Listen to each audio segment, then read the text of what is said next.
Estamos de regreso, una breve interrupción debido a lo que usted ya sabe, el internet que no tiene palabra en este país.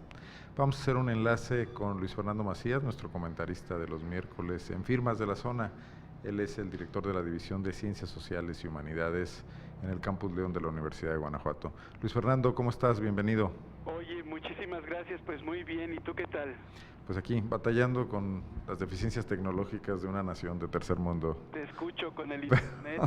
Pero ya bien las cosas, ¿eh?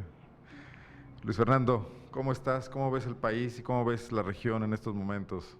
Mira, me haces una pregunta fuerte. Otro estado intervenido por la Federación, Tamaulipas. Con, Sí. sé que no es el tema propiamente, pero... Pero justamente estaba pensando, fíjate cómo veo el país.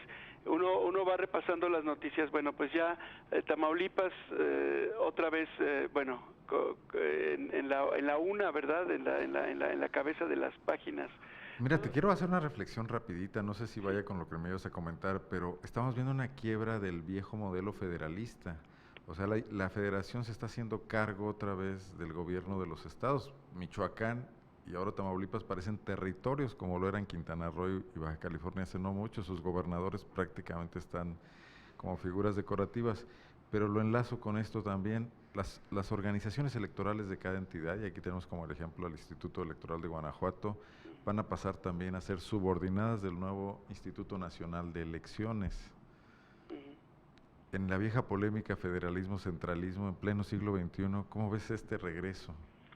Mira, fíjate que yo te iba a comentar algo a propósito de esta parte donde empieza la reforma política. Sí.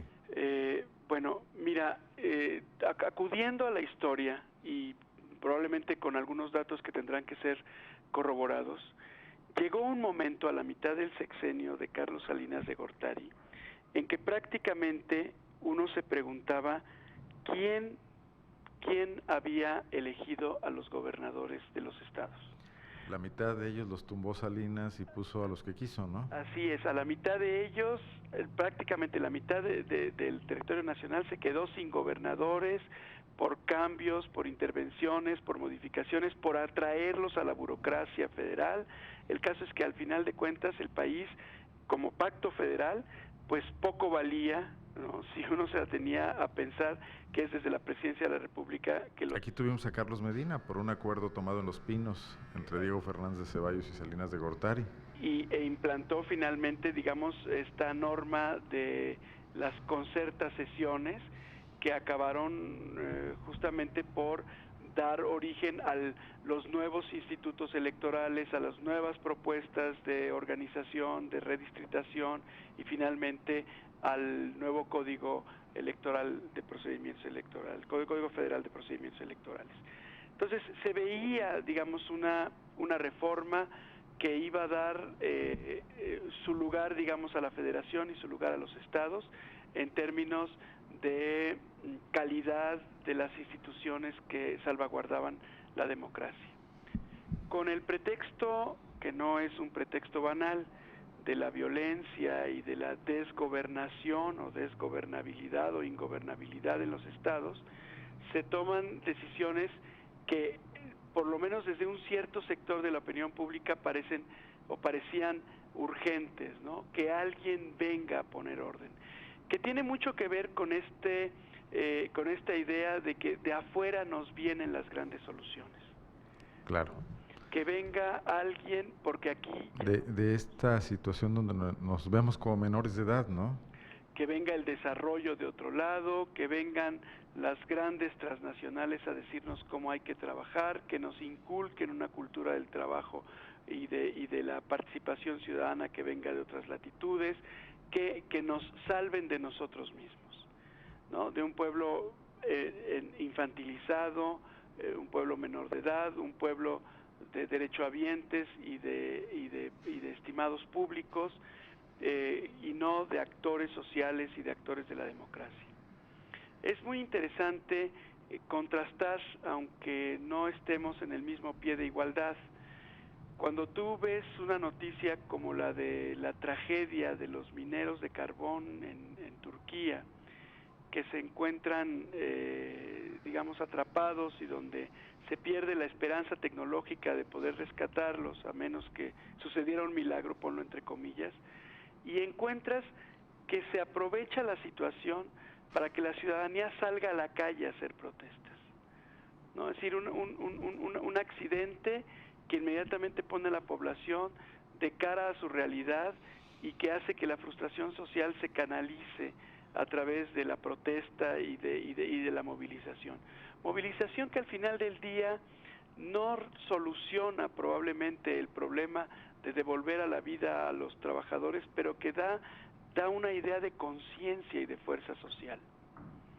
Aquí tenemos que el Estado federal interviene a Michoacán, interviene a Tamaulipas. Aquí tenemos que el Instituto Mexicano, el Instituto Nacional Electoral va a tener facultades para traer incluso, si es necesario, elecciones de los estados a su propio ámbito y fuero. Hoy en la mañana un senador de la República decía, cuando queremos hacer una cosa así en el Senado necesitamos 3/4 de la votación, y aquí 8 consejeros van a poder decidir. Claro. Bueno, y primero van a designar a los representantes de ese instituto en los estados. Y van a designarlos. Todavía no sabemos exactamente con qué norma, con qué idea. Y entonces empiezas a decir, bueno, sí, efectivamente, el pacto federal tendrá que ser puesto en discusión. ¿Valdrá la pena asomarnos a la historia? Pero ¿no te llama la atención que esto ocurra con el regreso del PRI al poder, el partido tradicionalmente centralista, el partido que inventó el nuevo centralismo mexicano, el presidencialismo? Sí, con el nuevo Tlatoani, ¿no? Pues decía, ¿valdrá la pena que nos asomemos otra vez a la historia y veamos a dónde nos llevó cuando en el país solamente las decisiones se tomaban en el centro? Ya tenemos 2 experiencias, digamos, relativamente recientes para hablar de los 500 años que tiene o 1000 años que tiene este país funcionando, ¿no? Pero como país pues no tiene más que 200. 200, ¿no? 200 escasos años. Y esos 200 escasos años ya tenemos los 2 eventos revolucionarios, digamos, violentos que están en la memoria colectiva todavía. Bueno, pues la revolución, que tiene que venir desde los estados del norte a tomar la capital para mostrar que había que refundar y rehacer el pacto federal, casualmente creando e institucionalizando un nuevo centralismo, y los movimientos de los años 60, caracterizados por los movimientos estudiantiles y los movimientos universitarios, que iniciaron en provincia y no fue sino hasta el final que tuvieron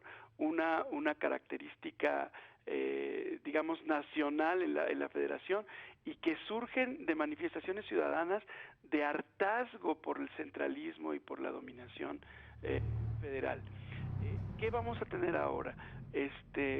Estados desgobernados, de gobernadores que se convirtieron en algún momento en caciques y en virreyes, a los que ahora hay que quitarles el poder desde el centro porque sus propias ciudadanías no fueron capaces de cuestionarlos o de modificarlos. O peor aún, porque algunos son rehenes y otros son socios o asociados del crimen organizado. Pues sí, bueno, ya lo estamos viendo.